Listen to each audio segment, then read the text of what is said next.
하나님은 홀로 유일하신 분이면서 동시에 삼위로 역사하시는 분이라. 그것이 삼위일체의 뜻이죠. 성부 하나님, 성자 예수님, 영이신 성령, 셋이 하나이신 분이 여호와 하나님이십니다. 이 아침에 삼위일체 하나님의 사랑과 은혜와 교통하심이 함께 하시기를 기원합니다.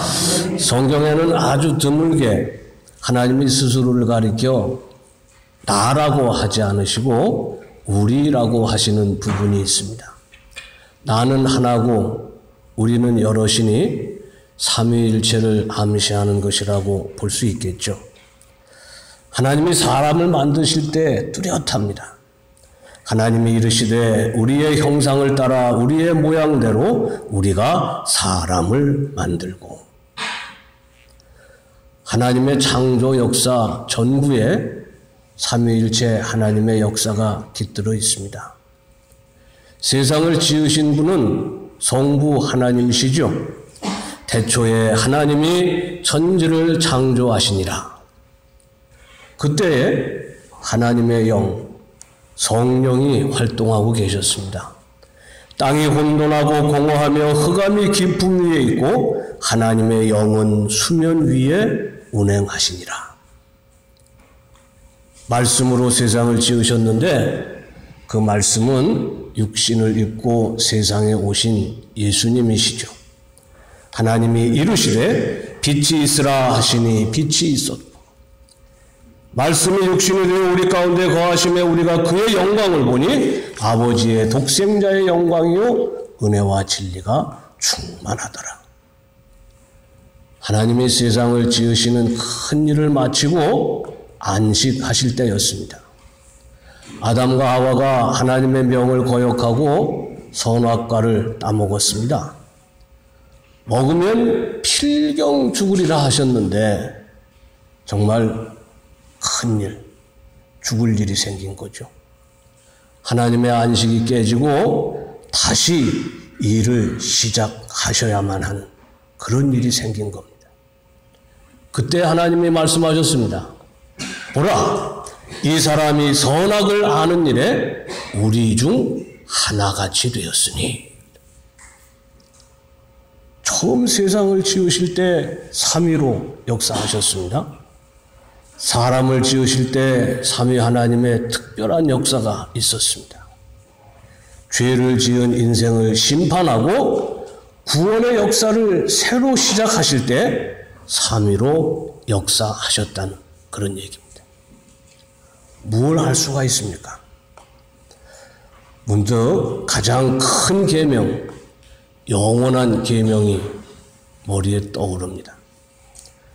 너는 마음을 다하고 뜻을 다하고 힘을 다하여 내 하나님 여호와를 사랑하라.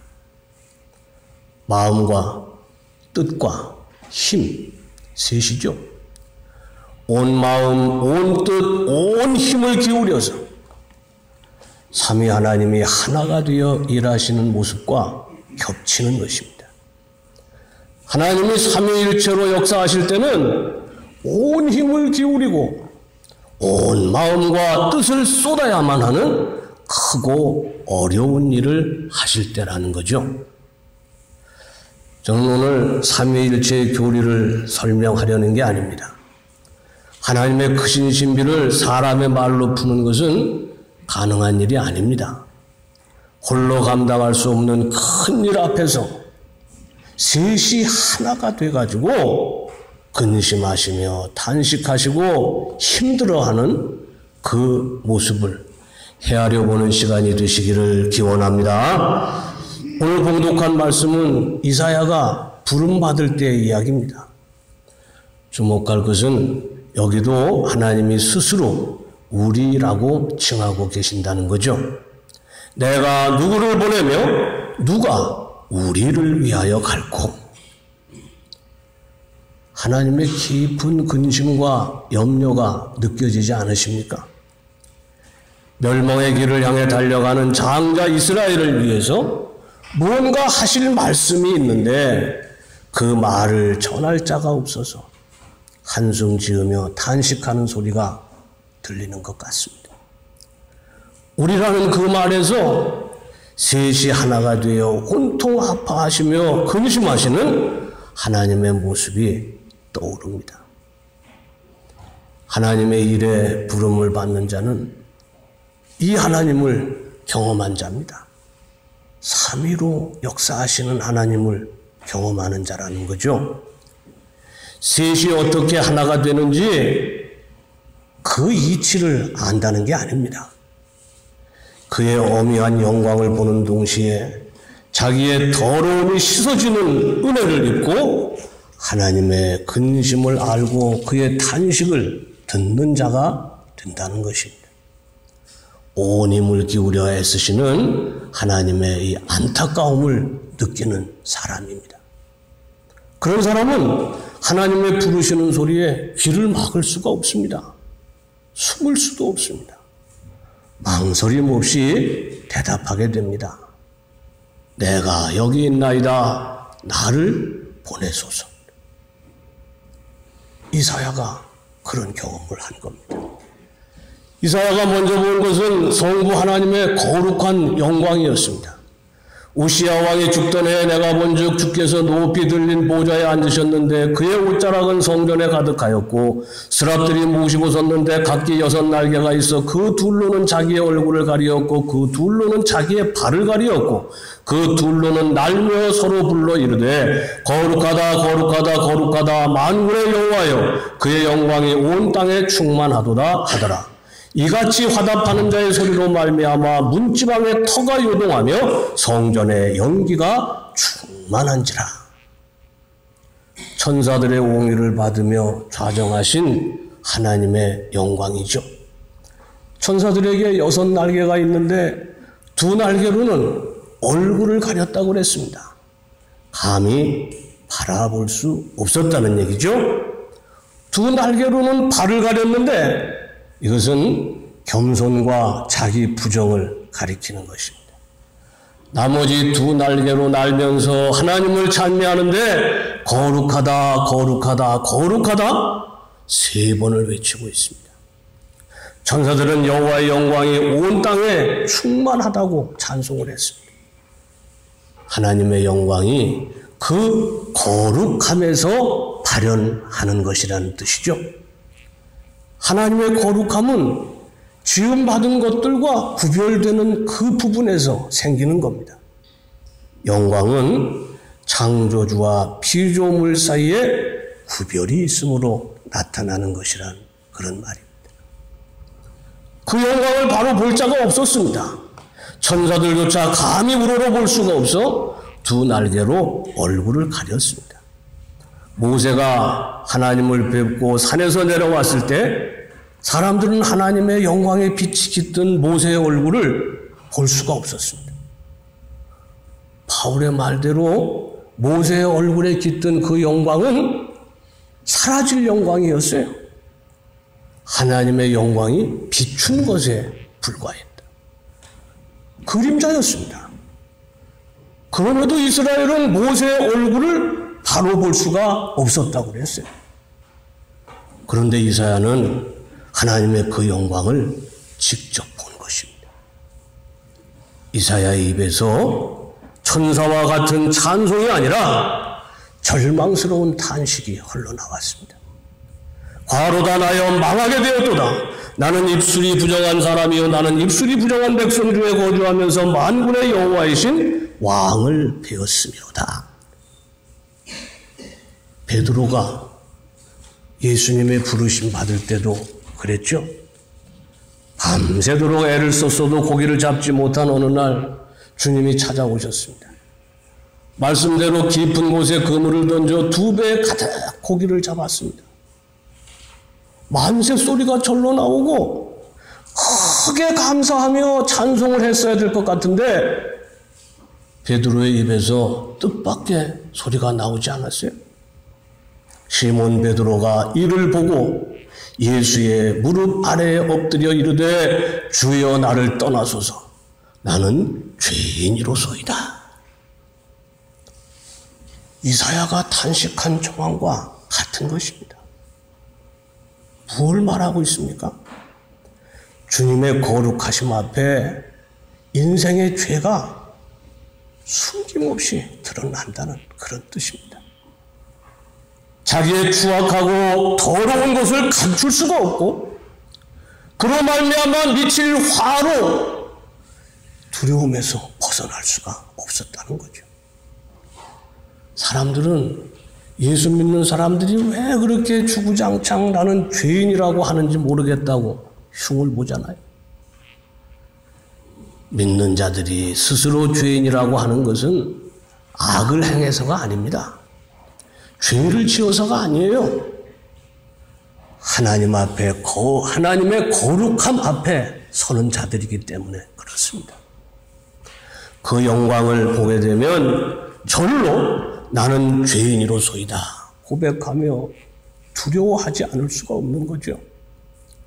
아담과 하와가 죄로 말미암아 부정하게 된 후 생긴 그 두려움이 우리에게서 나타나는 겁니다.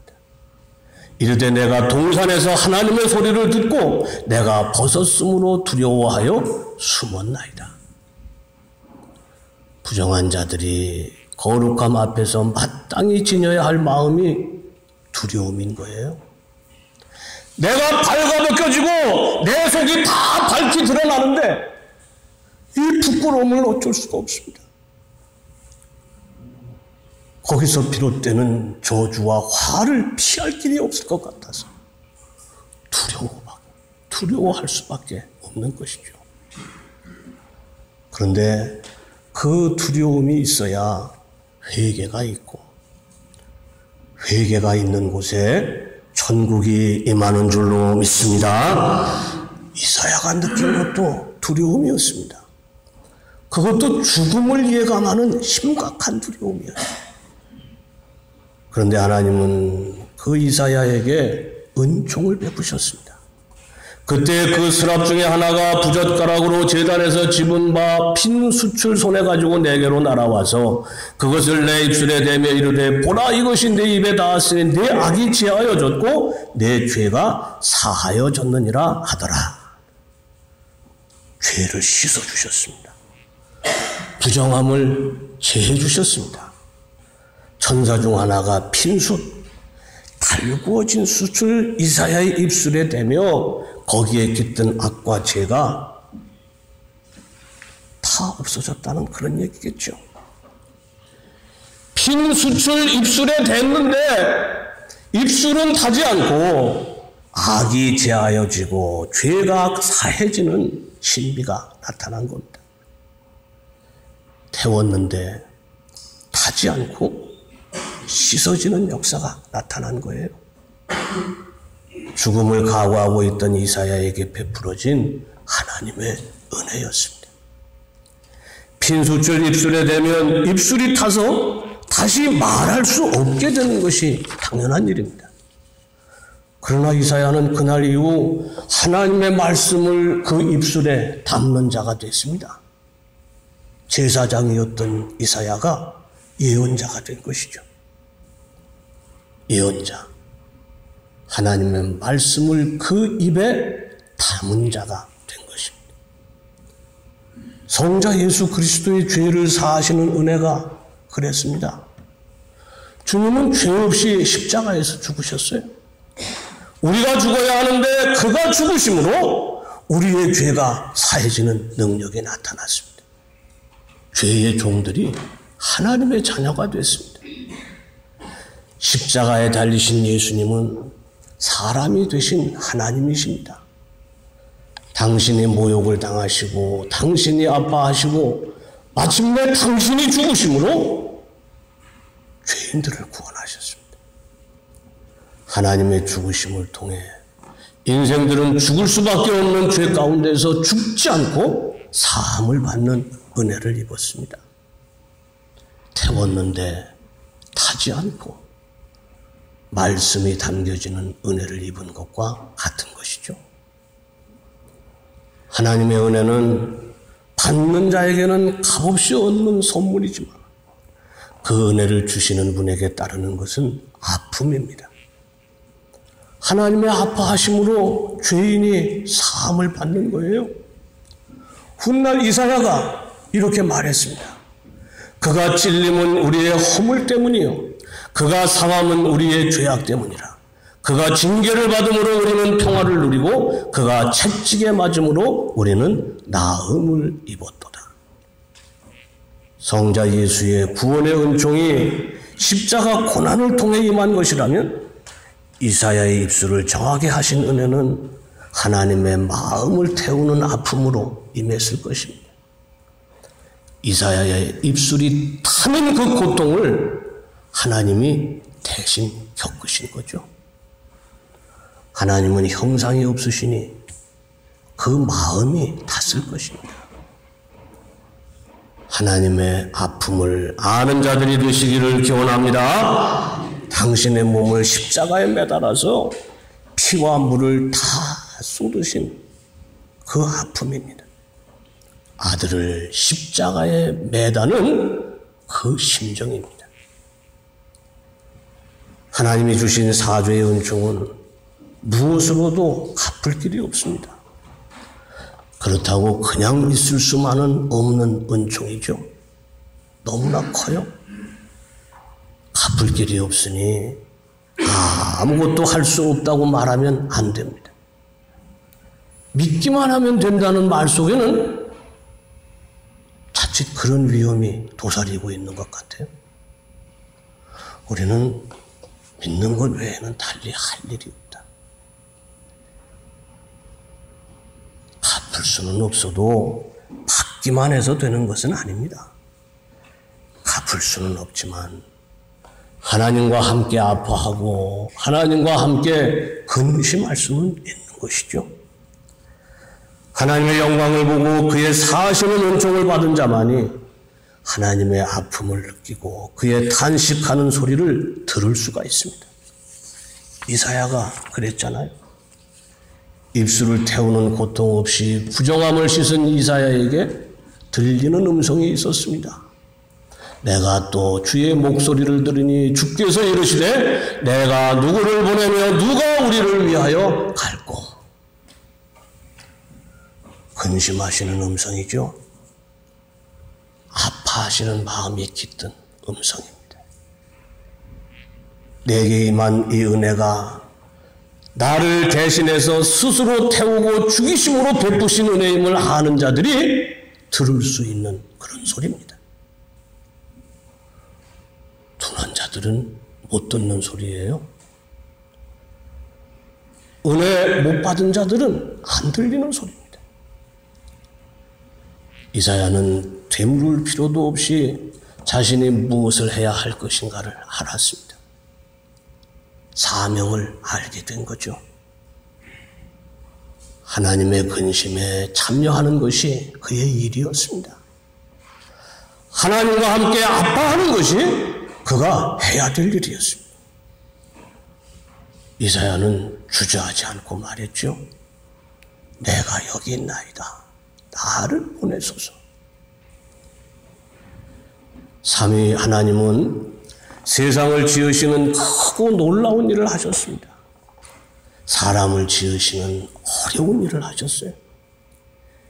일을 다 마치신 다음에는 쉬어야만 하는, 쉴 수밖에 없는 그런 어려운 일이었습니다. 마음과 뜻과 힘을 다해서 셋이 하나가 돼가지고 이루신 일이었습니다. 그런데 그 하나님이 지금 일하고 계십니다. 주님이 말씀하셨죠? 예수께서 그들에게 이르시되 내 아버지께서 이제까지 일하시니 나도 일한다. 바울이 말했죠. 우리는 마땅히 기도할 바를 알지 못하나 오직 성령이 말할 수 없는 탄식으로 우리를 위하여 친히 간구하시느니라. 지금도 셋이 하나가 돼서 일을 하고 계시는 거예요.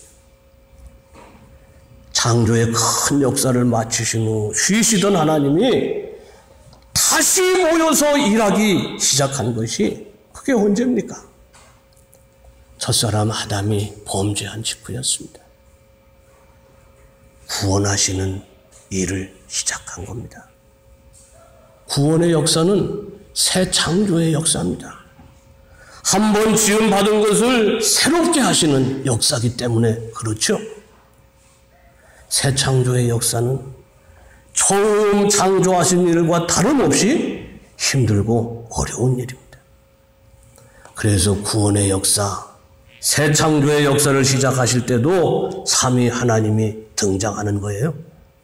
보라, 이 사람이 선악을 아는 일에 우리 중 하나같이 되었으니 모여서 의논하셨다는 거잖아요. 어찌 보면은 새 창조의 역사는 처음 지으신 일보다 훨씬 힘들고 어려운 일입니다. 생각해 보세요. 백지의 그림을 그리는 거하고 망가진 그림을 다시 그리는 거하고 어떤 게 쉬운 일이겠습니까? 하나님의 처음 창조는 아무것도 없는 것에서 있게 하신 것이니 그저 하나님이 하시면 되는 일입니다. 그러나 새 창조는 이미 있는 것을 새롭게 하시는 일입니다. 피조물과 함께 하는 일일 수밖에 없다는 거죠. 그래서 새 창조는 처음 사람이 죽고 새 사람으로 다시 사는 일입니다. 그런 정도든지 그리스도 안에 있으면 새로운 피조물이라 이전 것은 지나갔으니 보라 새 것이 되었도다. 이 역사죠. 누가 죽어야 합니까? 죄인인 우리가 죽어야 하는 거예요. 그런데 누가 죽었습니까? 성자 예수님께서 죽으셨습니다. 예수님은 무덤에서 다시 살아나셨어요. 다시 사셨으니 끝난 것입니까? 아니죠. 예수님은 첫 열매입니다. 이제 그리스도께서 죽은 자 가운데서 다시 살아나사 잠자는 자들의 첫 열매가 되셨도다. 첫 열매라 하시는 것은 나중 열매가 있다는 뜻이죠. 그리스도 이후에 이어지는 열매가 있다는 얘기입니다. 누굽니까? 그를 믿는 자들입니다. 믿는다는 것은 하나님의 구원하시는 일, 새 창조의 역사, 죽고 다시 사는 그 일에 참여하는 것이라. 이사야는 성전에서 기도하는 중에 하나님을 보았습니다. 하나님의 영광 앞에서 자신의 부정함을 깨달았습니다. 태움 없이 사해 주시는 은혜를 입었습니다. 새롭게 된 거죠. 염려하시며 탄식하시는 음성을 들었습니다. 내가 여기 있나이다. 나를 보내소서 응답했습니다. 하나님 새 창조의 역사에 참여하는 자가 된 것입니다. 오늘도 삼위 하나님은 깊이 근심하고 계십니다. 어떻게 구원할까? 어떻게 도울까? 그런 근심이 아닙니다. 그것은 이미 십자가를 통해 이루신 일이거든요. 하나님께 남은 근심은 하나입니다. 오늘도 여전히 하나님이 하는 근심은 바로 이거죠. 내가 누구를 보내며 누가 우리를 위하여 갈고. 바울도 그런 음성을 들었습니다. 사울아 사울아 내가 어찌하여 나를 핍박하느냐. 그 음성을 들었어요. 나무라는 음성으로 들리십니까? 아니죠. 안타까운 음성, 아파하시는 음성입니다. 바울은 그날 이후 교회를 핍박하는 자에서 복음을 전하는 자가 됐습니다. 바울도 삼위 하나님을 경험한 사람이에요. 죽을 수밖에 없던 자신의 부정함을 알고 이사야처럼 외쳤던 사람입니다. 그리스도 예수의 구원하시는 은혜를 잊고 잊지 못했던 그런 사람입니다. 오라 나는 곤고한 사람이로다. 이 사망의 몸에서 누가 나를 건져내랴. 우리 주 예수 그리스도로 말미암아 하나님께 감사하리로다. 거룩하신 하나님 앞에 서서 자기의 부정함을 알고 두려워 떨다가 그리스도 예수의 속죄의 은혜를 입었다는 말을 응축해 놓은 거예요. 우리는 오늘 예배하기 위해서 교회에 왔습니다. 하나님의 거룩하신 그의 영광을 볼 수 있어야 되겠습니다. 자신의 부정함을 깨달아 회개해야 되겠습니다. 십자가에서 스스로 죽으심으로 나를 살리신 은혜를 믿어서 새롭게 돼야 되겠습니다. 거기 머물지 말고 하나님의 아파하시고 근심하시는 음성을 들을 수 있어야 되겠습니다. 내가 여기 있나이다. 나를 보내소서 응답할 수 있어야 됩니다. 삼위일체 하나님과 함께 새 창조의 큰 역사를 이루는 길입니다. 크고 영원한 계명, 그 계명을 완성하는 길입니다. 너는 마음을 다하고 뜻을 다하고 힘을 다하여 내 하나님 여호와를 사랑하라. 하나님이 셋이 하나가 돼서 일하시듯이 그렇게 하나님을 사랑하라. 그 말이거든요.